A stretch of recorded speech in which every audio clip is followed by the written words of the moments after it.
Greetings, friends. This is Michael Stone from the Well of Light. Welcome to this little masterclass on the alchemy of relating that we're having today.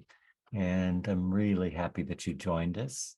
I'm passionate about this subject, about connecting people more deeply and why it's important. And when I think about the why it's important, first of all, why should we be more related, more deeply connected in life, to life, with life? And when I look at the state of the world with war and racism, there's 40 wars going on right now, not just one. There's 40 wars. There's racism, there's income inequality, there's enslavement, there's suffering, starvation, hunger, climate change, ecological destruction. That's a lot to hold. And we're bombarded with news every day about how bad things are. But I want to talk to you today about how good things actually are on one level and the possibility that relating has. Because if you look at all of these major issues in the world, even climate change, but particularly climate change, they're all relational issues about how we connect with each other. I was thinking about Rodney King the other day. Why can't we just get along? What a good question. Why can't we just get along? And so this is really a class class isn't the word I'm going to talk about with you. And I hope you stay with me. I'll do a meditation somewhere along the line. But this is really about how can I move from the solo self, the rugged individual or the romantic individual, and the history that we have together. And so the main reason I see that we can't get along, that we can't really have deep relationships with each other is we live in a traumatized world. All of us are swimming in a sea of trauma. There's personal trauma, there's relational trauma, there's familial trauma, there's cultural trauma, and there's ancestral or intergenerational trauma. And it's been happening to us and to our ancestors for hundreds of thousands of years. So our body and our emotions and our brain have evolved to compensate and to be resilient in the face of all these major changes. Our ancestors had war, they had burning at the stake, genocide. They had climate change. They had the plague, everything that we're having now. And yet they survived. And they survived through us. The resiliency that we have is in us when we learn to tap into our ancestral heritage. But the key to this not relating is this trauma. And we think of trauma as some big event that happened to us. And often there are big events that happen to us. I have a lot of trauma in my background. It's probably why I'm doing the work that I do. But trauma is not the thing that happened to us. Because if it was, we'd be screwed. We couldn't do anything because it happened in the past. But what trauma really is what happens in us when there's an overwhelming situation. Now, how does that work? Well, we have this amazingly evolved nervous system. It's been evolving for hundreds of thousands of years. It is what has allowed us to be resilient. And what happens when a trauma event, a overwhelming, stressful, difficult situation happens, particularly when we're very young, but throughout life, our nervous system says, oh, this boy, this girl can't make it through this. It's just too much. There's too much fear. There's too much anger. There's too much rage. There's just too much grief. And so our nervous system says, I'm going to suppress a part of your essence so that you don't have to feel this right now. You can come back to it later, but mostly we don't come back to it later. So what happens is in our system, in our body, our emotions, and our mind, we fragment from our essential self, our essence. In shamanism, we call it soul loss. We have a sense of soul loss or loss of essence. And so in this overwhelm, parts of us shut down and literally are frozen in the body. They're parts of us that are numb or that are in chronic stress. And that is the mirror of the trauma that is in our culture, in our family, and in our personal identity and our early attachment and birth. And so when I talk about the alchemy of relating, it's like, how can we take all these difficulties, these challenges, these overwhelming situations that are reoccurring, they're being re-traumatized. And so that way that we survive the original trauma keeps coming up, and it keeps coming up because it is our nature to heal.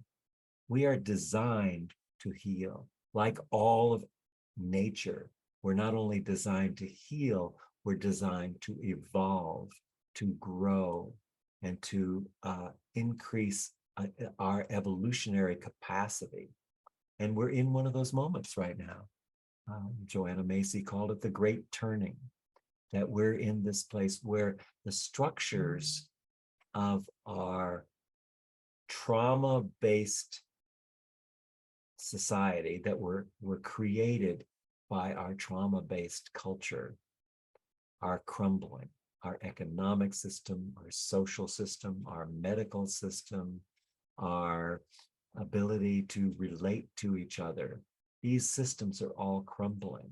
And so we're bouncing around with all this stress and anxiety. But this stress and anxiety and these difficulties are exactly where we need to put our attention to have this kind of alchemy, this transmutation of energy that can happen in relating and only in relating, because we were traumatized in relationship. We have to heal in relationship. Mammals are designed, all mammals, not just human mammals, are designed to be cared for at birth. So that nurturing of our parents, if we didn't get it, if they just turned away and weren't available in a frightening situation, that's not to blame, because these things are handed down generation to generation. But if we didn't get a safe, protective environment, if we weren't felt, seen, or heard in our early childhood, then we have suppressed these trauma incidents and they live in our body. And so alchemy, this shifting from this solo self that's traumatized, the mystical path is that all of these things that we've been avoiding, this feeling of unsafe, this feeling of disconnection, this feeling of loneliness, this sense that I'm somehow separate from the world, I'm different from the world, all of these ways were protections that we created as we evolved.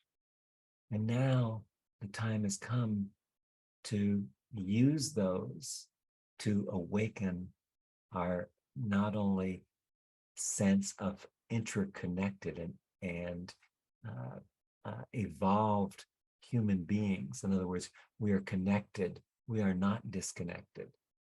And to go back to that state of the mammal, we need to nurture ourselves, and we need to connect with each other in that nurturing to get what our biological imperative was to be cared for, to be loved.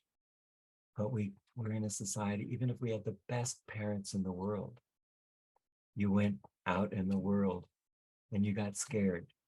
Kindergarten, dogs, life, news, all the different things that happen. The stress and trauma that your parents are carrying, that they were carrying, and their parents before them were carrying, and on down the line. But we have now the capacity and the wisdom to move out of this place of being overwhelmed by trauma and actually have trauma being a teacher, a way to transform our worldview from an individual, separate, you're out there and I'm over here, to, well, actually, yes, in a sense, that's true. I'm over here, you're out there listening to this video, but you're also showing up in my nervous system and I'm showing up in yours. My experience of you in my nervous system is what's happening now. And so trauma postpones presence. Presence allows us, presencing, I call it, it's a verb. Presencing allows us to be more and more connected to each other, more and more in the present moment. So when we talk about relating, and I want to distinguish here because I do a course on relational intimacy. I want to distinguish between relating and relationships. Because relationship, the word relationship, it's a noun. And we all learned in school a noun is a person, a place, or a thing. A noun can only be a noun because of the past. So when we interact with people, we interact from, oh, I know how Michael is. I know how mother is. I know how my brother is. I know how my wife, my husband is. But that's always coming from the past. And it's always reinforcing these trauma, these stress syndromes that we're stuck in. They're a tape loop. We've taken the past and what happened in the past, and we filed it into our future. We think we're living into a future, but we're living into our past.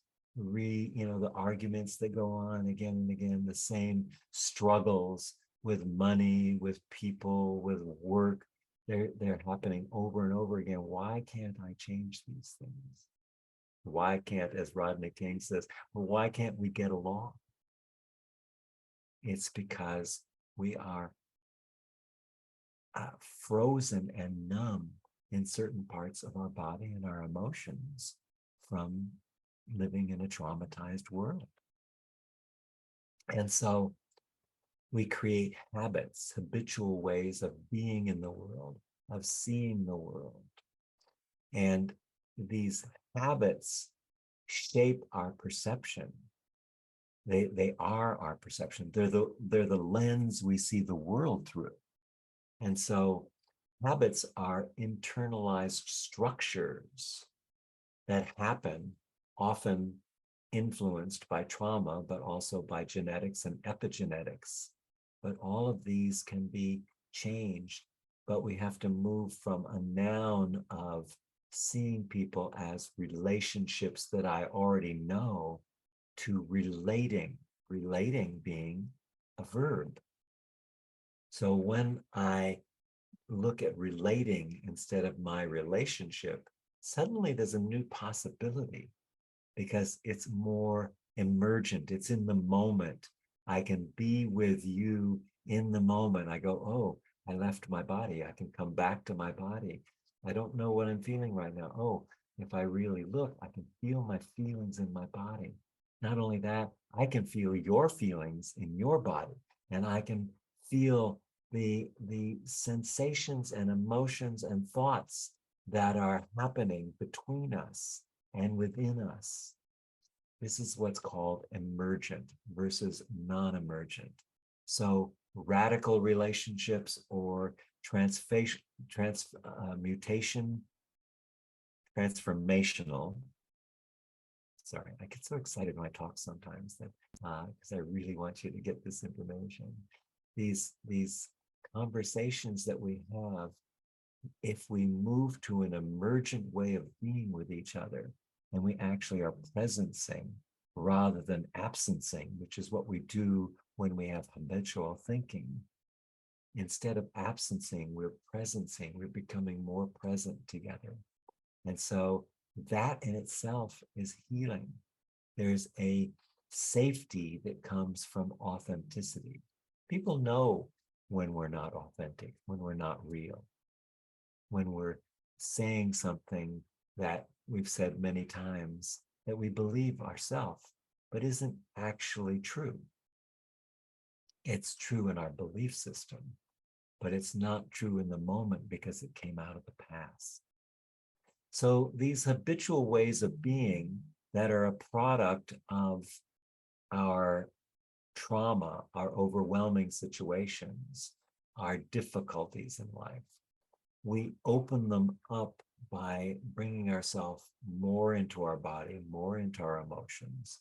We relate and we take risks to say how we really are feeling, because there's always a tension going on between belonging, I want to belong, I need to belong, and becoming, I need to evolve, I need to grow.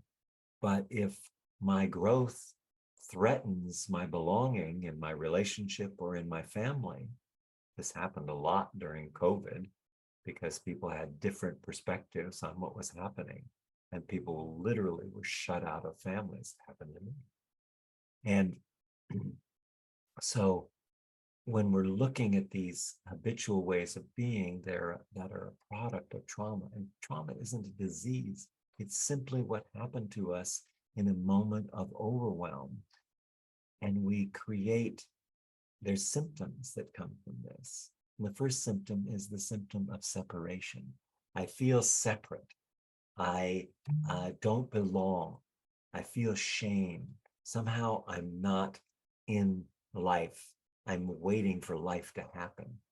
Yeah, I'm living this kind of, well, as soon as I get over this, or I fix this part of me that feels broken, or I fix my partner's part that feels broken, then I can really live. I can really express myself. I can really be more authentic. I can, no, it's when I'm able to be in the present that real creativity, emergence, innovation, and the ability to connect deeply and feel you, feeling me, feeling you, that's emergent. And that habit of thinking, it's a belief, that habit. It's a habitual belief that I'm somehow separate. I'm separate from you. I'm separate from nature. I'm separate from the world. I'm just separate. And this myth of separation that has been handed down through language, through generations, it's embedded in our language. That is what keeps us separate. So this alchemy of relating with each other to allow, from a mystical perspective, allow each relationship, every relationship I have, can be an opportunity for awakening, for growth. You don't need to sit on a cushion to do this work. You just go and see, how am I being with my partner? Am I operating from what I already know? Or am I operating from, wow, what don't I know? What's possible in this relation? How could we deepen it? And to live into the question of, who are you? And that's the hardest with the people that are closest to us, but it's most important with the people that are closest to us. So this sense of separation that comes out of trauma comes out of suppressed sense of my essence. It's a soul loss that we're having. So that's one separation. Another separation is a trauma symptom. Another trauma symptom is this sense of scarcity. There's not enough. There's not enough money. There's not enough love. There's not enough time. Boy, we have a lot of that. I hear that every day. Oh, I'm so stressed. I don't have enough time. So there's the second kind of usual symptom of trauma so that you can see, oh, that's a trauma symptom. I'm I'm separate and I'm feeling like there's not enough. And this feeling of not enough is, again, something that we heal. How do we heal this sense of scarcity? We heal it by creating gratitude for what we have. The more grateful we are, the more that we're able to say, oh, I'm grateful for my health, for my body. I'm grateful for the trees. I'm grateful for my friends. And you can just, Brother David Stendelrast, who's been on my radio show before, talks about creating things like, oh, today I'm going to be grateful for everything that's green, or I'm going to be grateful for the opportunity to meet people and find out something great about them that I'm grateful for in many ways. So this idea of scarcity, that when we're able to be grateful, we begin to transcend the traumatized part. And then we have to feel all the feelings that come with feeling gratitude instead of feeling scarcity. The third symptom, I just wanted to go through these symptoms with you so you get a sense, well, yeah, I do feel separate, or I do have this sense of there's not enough, or time. There's a whole relationship. It's more than just scarcity. There's a belief in time that there's a linear progression from past, the present, and the future. But that's not necessarily true.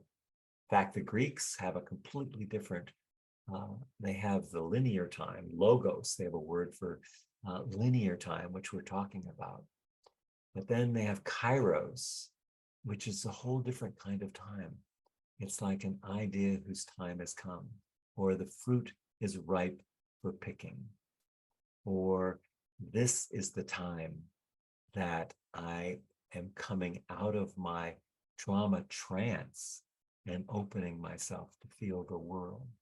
So we manage this break in space-time in a way that we must slow down, because trauma is hyperactivity, or hypo, which is just the essence of moving so fast that we freeze. We go into the whole thing we talk about in our courses about polyvagal theory, but there's a frozenness that we can awaken, that is a part of the nervous system protecting us. It's the old nervous system, the reptilian brain. And we can use that for growth and for deepening our relationships with each other. And another, I'm going to tell you 5 different habits that are products of trauma. Didn't know that I was going to say that because I'm in an emergent mood. I'm speaking from what's present for me, but control. If you find yourself needing to be in control, I have to control this, I have to control that, that keeps us from presencing, from being in the moment. That doesn't mean you don't plan for things. It doesn't mean like you don't have a vision. Even having, goals and plans for the future. But this idea of having to be in control, we suffer so much of it. And control absences us from what's really happening. And it stifles our creativity, our innovation. We can't be in the moment with what's needed. We have to go to the past. To be in control, we have to go to the past. So the antidote for this is, how can I embrace what's happening right now and now and now? And each moment, how can I embrace that moment and what's happening? And what happens in that is we create more inner spaciousness, more room for the things that have been suppressed and pushed down to come up and to bubble to the surface. So those things that have been numb and frozen in our body and our emotions can now be healed, because it's awareness that heals. There is nothing broken about you. There is nothing that needs to be fixed. You are whole and complete as you are. And awareness allows you to recognize that, allows you to heal, allows you to integrate those numb parts. And we do that with each other. We work together to, feel what's happening. And when we're in a group, I do a lot of circles, as you know, a lot of groups. And in those, that when someone has a recognition, oh, wow, I'm still trying to be seen. I still want my father to see me. I'm still looking for that love I didn't feel I got. I'm still, all of these things that have been pushed down now come up. And I say, oh, I can feel that. And I have more space. And in the inner spaciousness, I literally integrate the past that's been frozen, and it just becomes the past. It's integrated past. So now in the present, the future arises out of my presence. It isn't a place to get to. It really is something that is emergent and arising. And the more present I can be and the more aware I can be in the moment, the bigger my future. So the fifth one that I like to talk about is this absencing, this pushing away.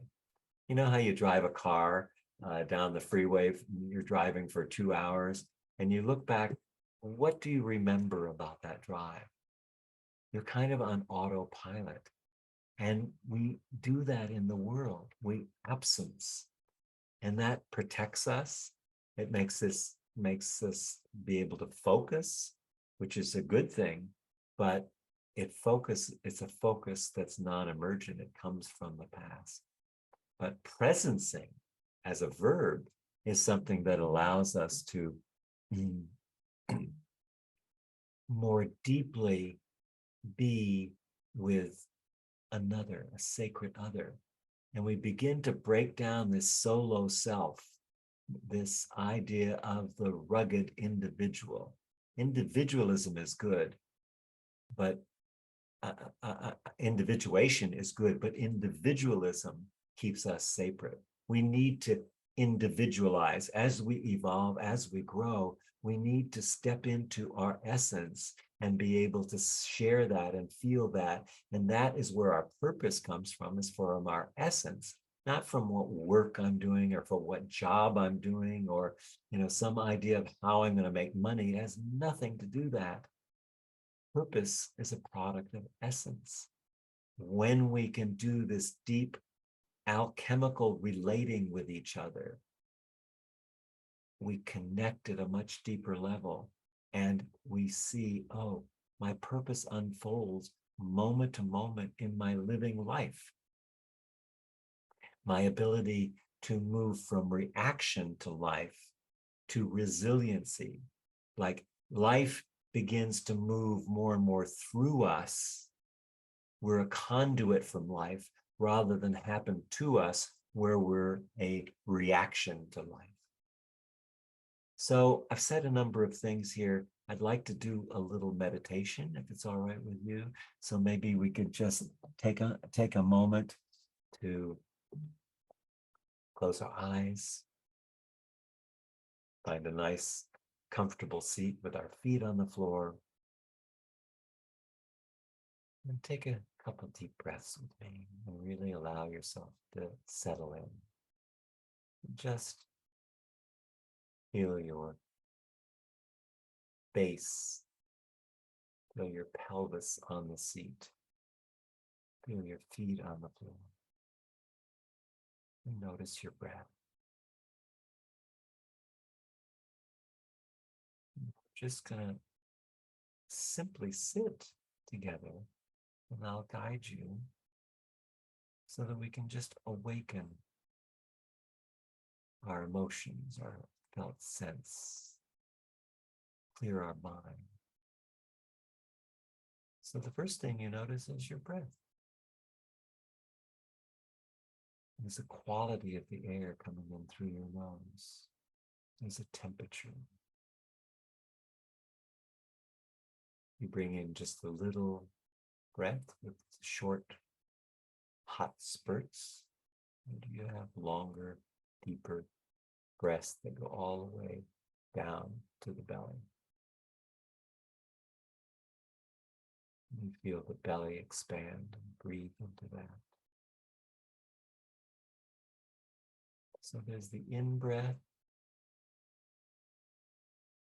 and there's the out-breath.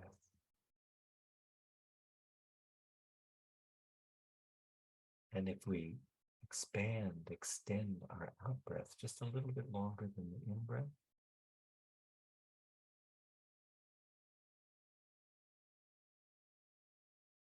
we'll likely get a sense of dropping deeper into the body.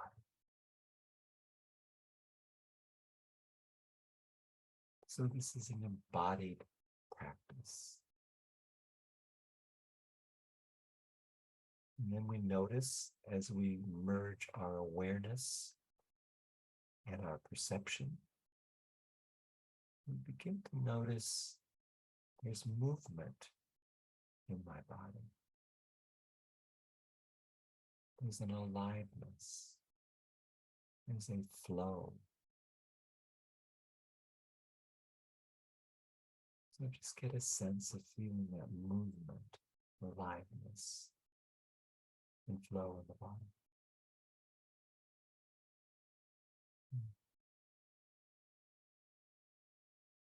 Then you might begin to notice there's some tension. Some of the tension might be from what you've been doing today, working, or maybe you went to the gym. Then there's some chronic tension. As we get older, it gets more and more obvious if we carry a lot of tension in our body, a lot of stress in our body. Perhaps you can feel it in your neck or your back, your hips, your jaw. And just begin to notice the flow and the tension in the body. And as you do that, you might notice there are parts that you actually can't feel. There's a numbness. That's not a problem, that's information. That allows you to know, oh, something is shut down here. I feel numb in my body. I feel protection around my heart.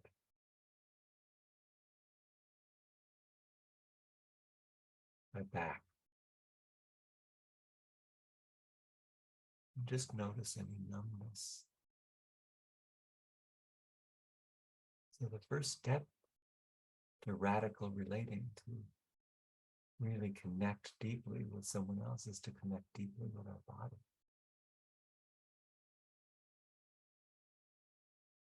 All of these experiences, not only yours, but your ancestors, your cultures, they're all in your body.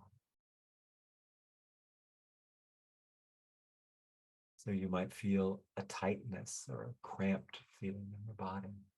And just allow your breath to find out where that is. And with your awareness, guide that breath to those tense areas.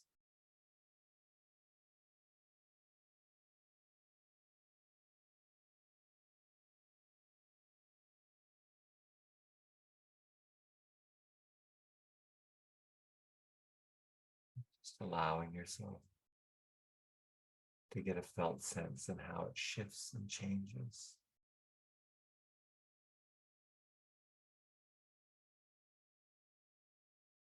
So we're bringing awareness into the body. It's like putting the steam back in the water. You're allowing yourself to bring that awareness into the body. And what you notice is you might have more space, a feeling of spaciousness versus this feeling of crampedness, of contraction. And so we just allow ourselves to feel our body with our awareness. And then notice what happens to your awareness when you shift your attention to your emotions.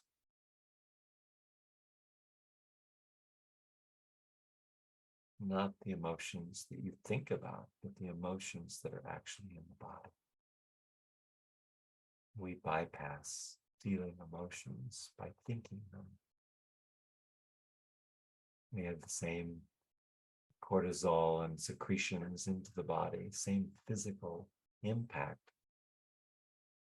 of your thought emotions as your felt emotions. But your felt emotions, when you really can feel them, oh, there's fear in my body. Oh, I can feel that in my lungs. There's anger. Anger. That grief. I'm carrying grief. Oh my God. Sadness. I feel joy, compassion.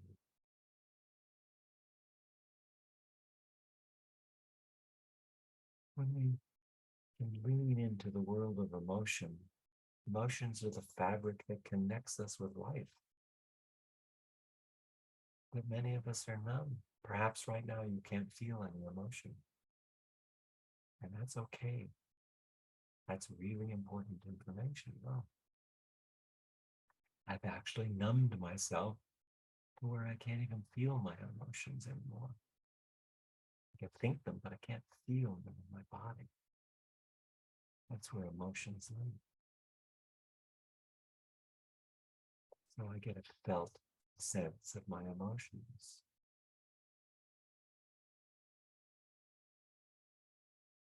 Then I check and see, are my emotions consistent with my physical sensations? Is there a congruency there?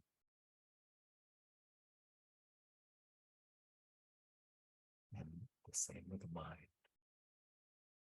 Do I have a busy mind that's grasping, strategizing, trying to figure things out, trying to get somewhere?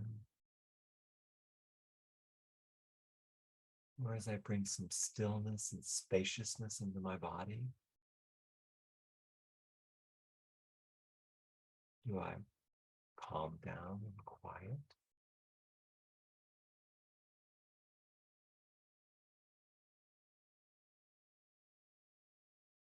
Do I feel a sense of congruency and connection with my body, my emotions,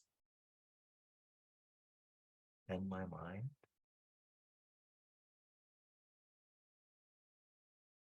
So often we're thinking one thing,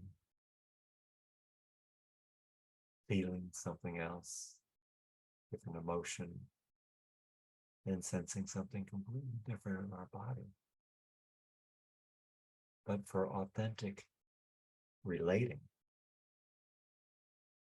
we need to be in our body, in our emotions, and recognize the repetitive thought loops. And again, it's the awareness that's healing.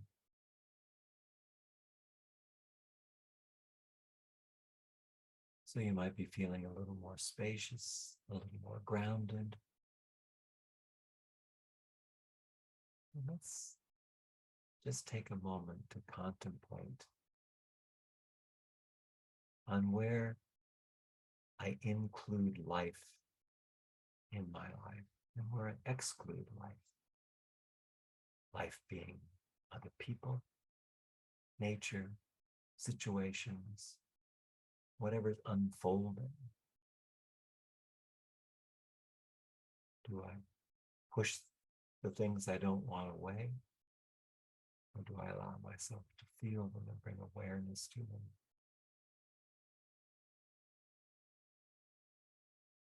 To lessen the judgment, the trying to get to someplace else, the shame, the stories I tell myself that keep me in this solo, separate self.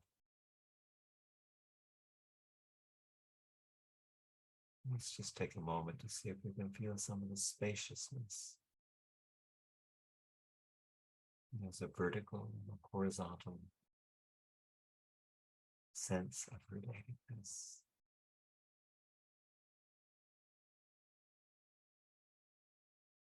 And in our programs, we go much deeper to cultivate our ability to be with those difficult feelings, sensations, and thoughts.